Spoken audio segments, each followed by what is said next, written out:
So you end up, by good fortune, running into a couple of pretty important people in the baseball world back in the 90s. Jeff Lunau and Mike Elias with St. Louis. Mike Elias, you two are partners today, but back then he was in the scouting, and you were hired on as more of a human performance consultant?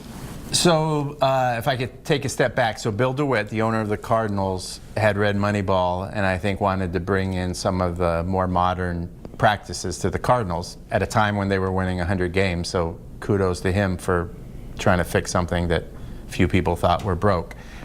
And he brought in Jeff Luhnow, and then one of my unsolicited proposals made its way across his desk, and thankfully Jeff brought me in, and that was 2005.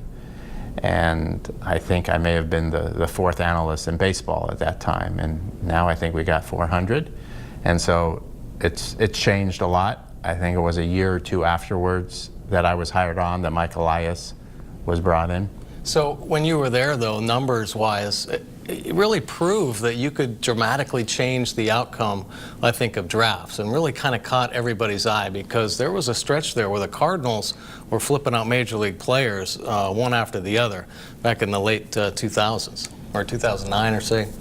Yeah, so our first draft was 2005, and so Moneyball described it fairly well, but I don't think many, if any, teams were really taking advantage of it, and Jeff was not shy about it. If we had a retrospective analysis describing why this was a better way of drafting, he wasn't shy. And so it was never stats or scouts, it was always a combination of it. Stouts. Stout, yeah, we called it. Is that what You've been reading up, yeah. And so we really anchored to the stout method at a time when, like I said, few teams were doing it. So the inefficiency was pretty much all ours to take advantage of. Well, so you pack up from St. Louis and you head south down to Houston, and really became a game changer down there. I think what the Houston Astros did, well documented, how the impact of yourself and Mike Elias had on that organization as far as the drafts and the successes you've had in the drafts, but really how you kind of weeded out players throughout the process of developing, and next thing you know, they're a world championship team. How did that kind of fall into place, and is that actually what you're trying to hope to bring here to Baltimore? Well, to answer your last question first, yes, of course, that's the goal.